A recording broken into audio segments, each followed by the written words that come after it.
یہ جو نظر آ رہا ہے آپ کو، اس کو ہم جوتا پایا فاؤنڈیشن جو ہوتا ہے گھر کا، وہ گھر سے تھوڑا باہر ہوتا ہے. اب کبھی کبھی کعبۃ اللہ کے بہت قریب پہنچنے کا موقع ملتا ہے. اب اگر آپ ہاتھ لگا کے طواف کر رہے ہیں، آپ کے ہاتھ کا کچھ حصہ کعبۃ اللہ کی اصل جو باؤنڈری اس کے اندر جا رہا ہے، اور پورا بدن کعبۃ اللہ کے باہر رکھ کر آپ کو طواف کرنا ہے. کچھ حصہ اندر چلا گیا تو آپ کا طواف درست نہیں ہوگا. ویسے موقع بہت کم ہوتا ہے قریب جانے کا، لیکن اگر موقع ملا ابھی تو آپ اندر ہاتھ لگا کر طواف نہ کریں. آپ کو کعبۃ اللہ کے پاس جانا ہے، شوق سے جائیں، طواف مکمل کریں. اس کے بعد وہاں جا کر جو دعا کے مقامات ہیں وہاں جا کر آپ خوب چپک کر اس کو جو اپنے سینے سے لگا کر دعائیں کریں، وہ الگ ہے. لیکن طواف کرتے ہو تو اس کا خوب خیال رکھیں کہ ہمارا ہاتھ اندر نہ جائے. تو بھائی طواف کی ابتدا کہاں سے ہوگی؟ حجر اسود سے ہوگی. حجر اسود کسے کہتے ہیں؟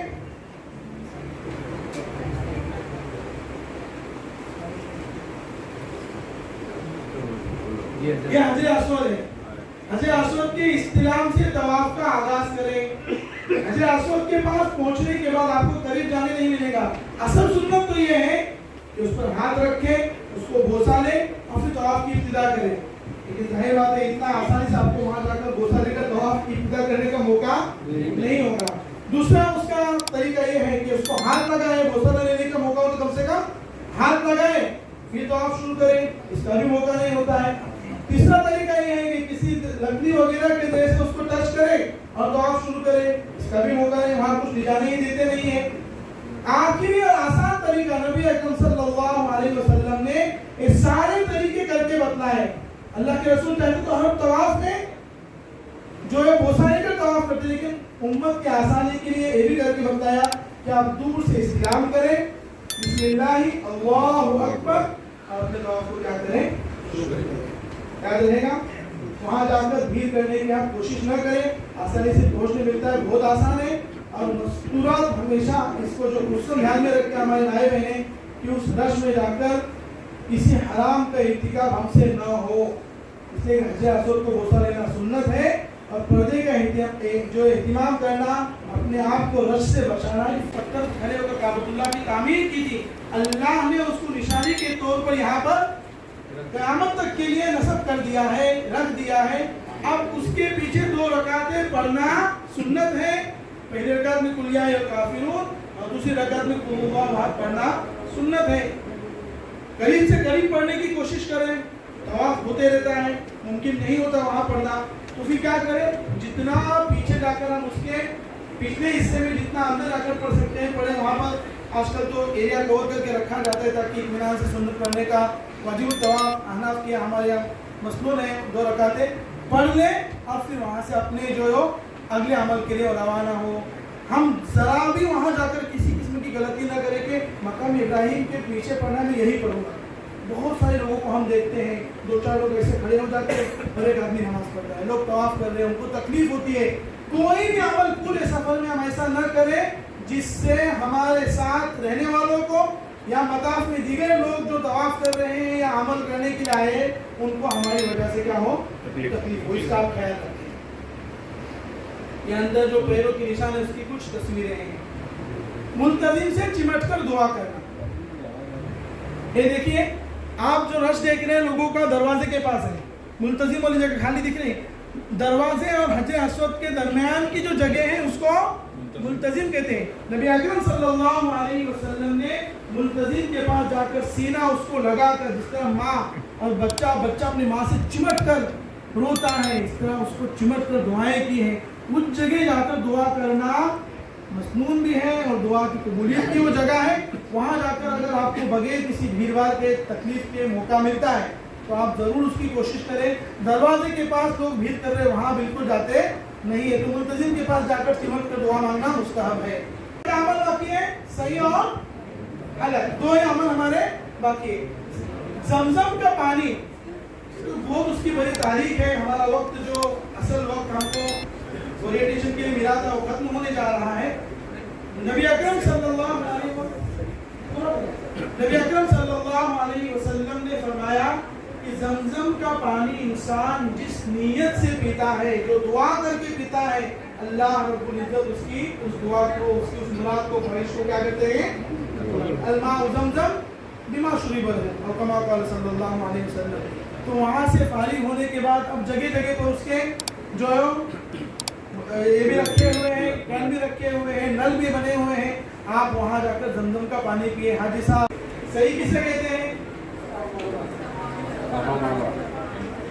صفا اور مروہ کے درمیان چلنا، اس کا نام کیا ہے؟ صحیح. بات سمجھ آئی؟ کتنے چکر کے اندر یہ پوری ہوں گی؟ 7 چکر. صفا سے مروہ 1 چکر. دیکھیے بیت اللہ کے قریب مسجد حرام سے متصل جنوبی گوشے میں ایک چھوٹی سی پہاڑی ہے جس سے صحیح شروع کی جاتی ہے. اب پہاڑی کا تھوڑا سا حصہ باقی رکھا ہے، باقی کا ختم کر دیا بطور نشانی، تھوڑا سا حصہ باقی رکھا، اس کو صفا کہتے ہیں. اور صفا کے بالکل سامنے کی طرف چھوٹی سی پہاڑی تھی، اس کو بھی ختم کر دیا ہے. اب نشانی کے لیے کچھ حصے اس کے باقی رکھے گئے، اس کو مروہ کہتے ہیں. تو ان دو پہاڑیوں کے درمیان ایک بہت بڑے عمل حضرت حاجرہ علیہ السلام کے عمل کی یہ نقل ہے. وہ اپنے بچے کی پیاس کی طرف کو دیکھ کر کبھی اس پہاڑی پر جو چکر لگا رہی تھی، اللہ رب العزت نے قیامت تک کے لیے حج کے اعمال کا اس کو حصہ بنا دیا.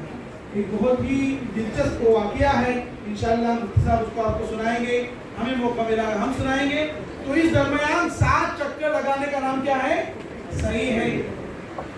میلین اخضرین، صفا مروہ کے درمیان ایک حصہ ایسا تھا جہاں حضرت حاجرہ علیہ السلام کو بچہ نظر نہیں آ رہا تھا، وہ تیز دوڑ رہی تھی بچے کو دیکھنے کے لیے، ماں تھی. تو اس کو بھی اللہ رب العزت نے مردوں کے لیے قیامت تک کے لیے مسنون کر دیا کہ جب صفا اور مروہ کے درمیان مرد حضرات چلیں گے تو بہت تیزی کے ساتھ کیا کریں گے، وہاں پر تھوڑا سا اپنی رفتار کو بڑھائیں گے. یہ دیکھیے یہ صفا اور مروہ کی ایک ذہنی اور اس کے بدلے اس طرح کا بھی وہاں پر پکچر بنی ہوئی ہے. بدایت الصفا، صفا اسٹارٹ لکھا ہوا ہے. اس کے بعد مروہ، یہ مروہ ہے، سامنے کی پہاڑی ہے. صفا مروہ کے درمیان 7 چکر کا نام صحیح ہے. صفا سے مروہ تک 1 چکر شمار ہوگا. پہلا چکر صفا سے شروع ہوگا اور 7واں اور آخری چکر مروہ پر آ کر کیا ہو جائے گا، ختم ہوگا. صفا اور مروہ کے درمیان تقریباً 350 میٹر کا فاصلہ ہے. 1 چکر کے لیے کم بھیڑ میں 4 سے 5 منٹ اور 7 چکر کے لیے تقریباً 30 منٹ لگ جاتے ہیں. لیکن بھیڑ کے اوقات وہ تو یہ صحیح تقریباً 1 گھنٹے سے 1.5 گھنٹے تک بھی پہنچ سکتی ہے. رش بہت ہوتا ہے تو آہستہ آہستہ چلتے رہتے ہیں.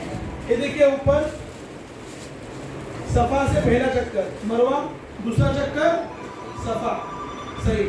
پھر دیکھیے اب 7واں چکر کہاں پر، 6واں چکر صفا پر آیا، 7واں چکر جا کر مروہ پر کیا ہو گیا، ختم ہو گیا. یہ ترتیبیں صحیح ہے. سب ستونوں کے درمیان مردوں کو تیز تیز چلنا ہے. وہاں پر آج کل لائٹس بھی لگی ہوئی ہے گھڑی، اور جو ہے نشانی بھی ایک لگڑا دکھ رہا ہے، وہ اسی کی علامت ہے. تو وہاں پر سب ماشاءاللہ تیز چلتے ہیں تو سمجھ میں ویسے بھی آ جاتا ہے. لیکن اتنا بھی تیز نہ چلے کہ آپ کے وہ تیز رفتاری میں کوئی آپ کے درمیان میں ٹکرا جائے.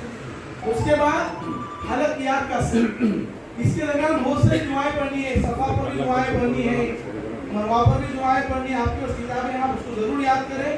یہ پریکٹیکل کے اندر دعاؤں پورے سفر حج میں ایک عمل بھی ایسا نہیں ہے. اللہ کا فضل ہم تمام لوگوں پر ہے جو پڑھنا نہیں جانتے ہیں، جن کو علم نہیں ہے. اگر کچھ پڑھنا ضروری ہو تو ایک کا بھی حج نہیں ہوتا.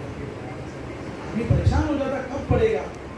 اللہ تعالیٰ نے پورا سفر حج کیسا رکھا ہے، چلنا ہے، بیٹھنا ہے، رات گزارنی ہے، دن گزارنا ہے، کتری چننی ہے، کتری مارنی ہے. کہیں بھی آپ کو پڑھنے کا ذکر نہیں ملے گا. کچھ بھی نہیں پڑھا کسی نے، کسی کو کچھ بھی نہیں آ رہا ہے. پورا سفر بغیر پڑھے جو اعمال بتائے گئے اس کو کرتے چلا گیا، اس کا حج انشاءاللہ درست ہوگا. نیت اچھی ہو، پاکیزہ حلال مال لے کر گیا ہو تو انشاءاللہ مقبول بھی ہوگی. آپ کا طواف بھی ہو گیا، آپ کی صحیح بھی ہو گئی. اب کیا باقی رہا، صرف یا قصر. عمرہ حج سے فراغت کے بعد عورت کی چوٹی کے آخر سے 1 یا 2 پورے کے وقت ہے. 1 پورا ہے، 2 پورا ہے. نیچے سے اتنے ہی بال کم کرنے ہیں عورتوں کو. اور مردوں کے حق میں 2 شکلیں ہیں، سارے بال منڈائے یا پھر